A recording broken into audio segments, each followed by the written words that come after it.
Good evening, everyone. This is the Hillbilly Think Tank coming at you live from Kentucky. So it's been quite a day, quite a week, quite a year. When is it all going to be over? When can we get back to sanity?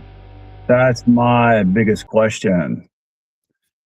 So, again, Spencer Keck, Hillbilly Think Tank, coming at you live from Kentucky. Now, we know that we've got a president who bragged before about he would grab women by the pussy and he'd get away with it, because that's what you can do when you're rich. Apparently, that's what he thinks he can do with the whole world, because it seems now we're grabbing snatch from our neighbors, thinking they should take it and love us for it.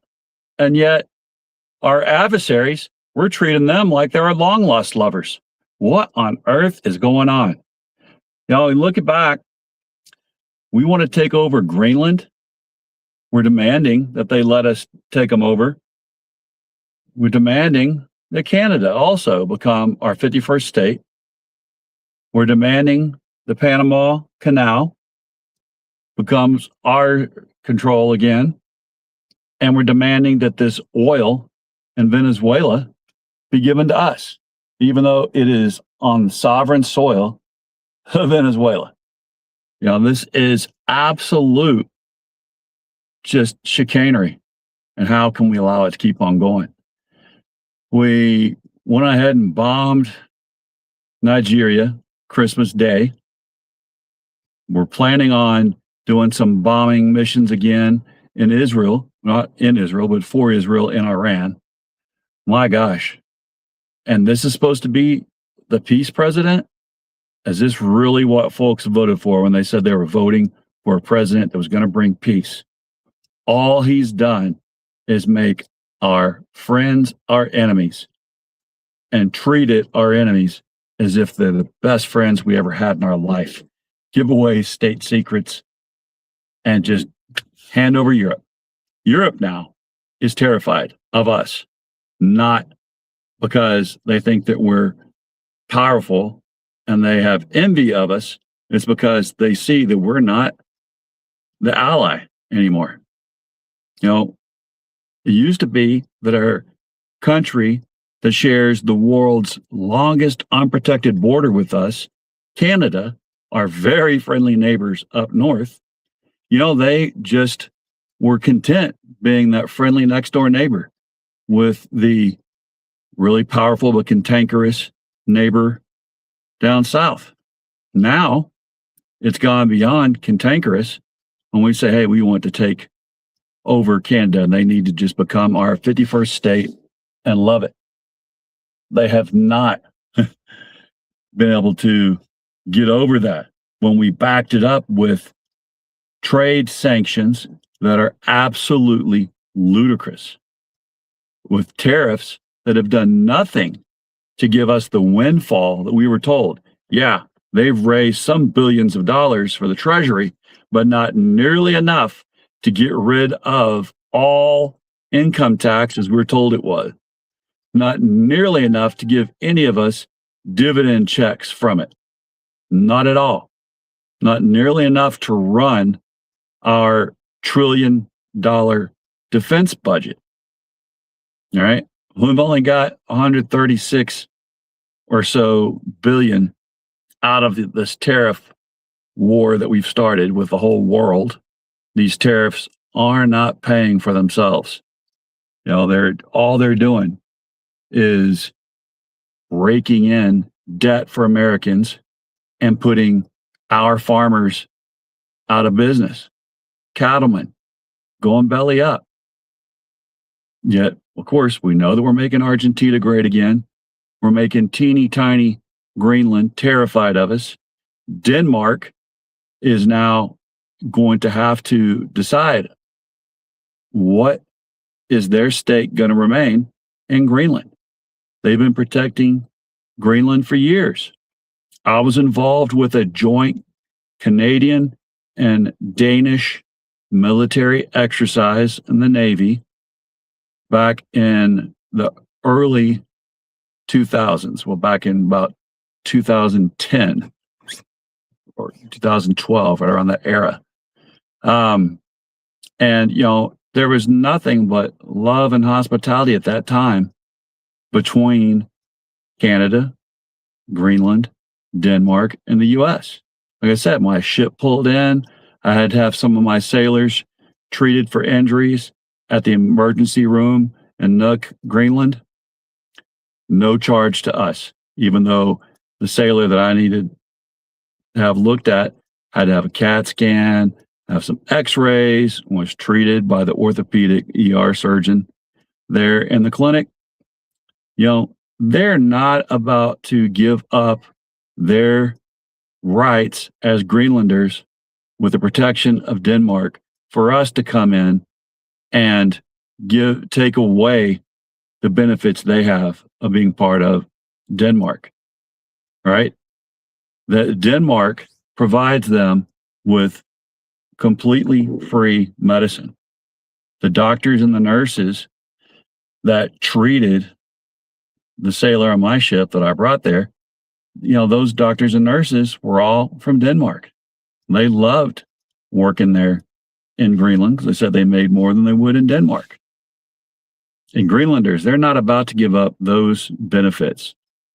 They have sovereignty, and they're just a protectorate of Denmark. They're still their own sovereign nation. They're not going to give that up so they can just call themselves an American territory. Now, Panama, they're not about to just say, oh yeah, come on back, treat us like, redheaded stepchild. No. Canada, we've already terrified them, our most peaceful neighbor in the world. Terrified them. We have shut down our trade, Kentucky bourbon industry right here where I'm sitting. The bourbon industry is reeling from not having Canadians buying bourbon. They bought so much bourbon until this year, till the tariffs were put on them.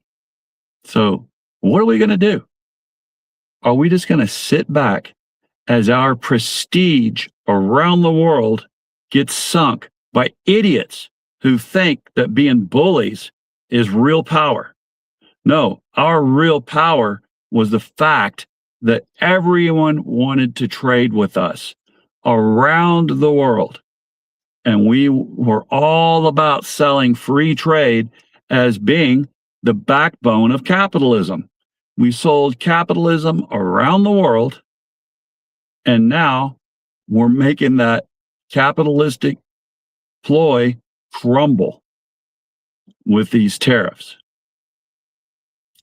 Do I believe that we had too much dependence on Chinese goods?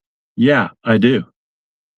But do Americans need to suffer while our tariffs are just here one day, gone the next day, here one day, gone the next day? No one has any idea of what kind of market stability will occur in America when we operate like this?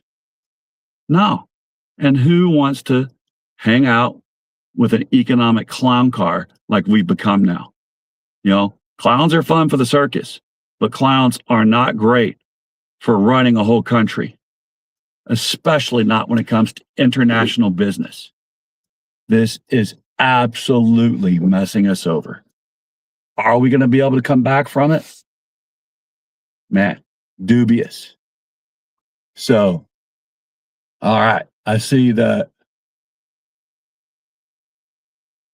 Nope, Toltro, this one is live. I didn't make this one 4 years ago. Funny one there. Yeah. Toltro, okay. 6'7", you got it. But no, this one is live, finally. So, as anyone can see, we're just going down some type of crazy rabbit hole, and we have got to get out of it. We've got to come back from this. How can we return to sanity? Well, this is still a democracy. We've got to use our democratic process to do so. We'll have to figure it out. That's all I know.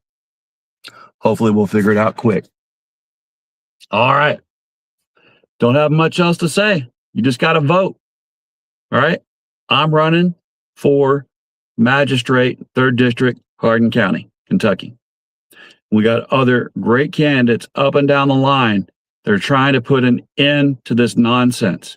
And if you've just been voting for people because are by their name, you really got to rethink that clown car. We've got to say, hey, America and American farmers, American citizens, the regular American, the regular Kentuckian is much more important than billionaires worldwide, right? We need to bring back good business practices to this world and to this nation. The world's just leaving us in the dust. We've now become a laughing stock. We are not the powerhouse that some buffoons want to think we are when we've trashed the goodwill of every peace-loving nation on this earth. And we've made enemies of all peace-loving nations.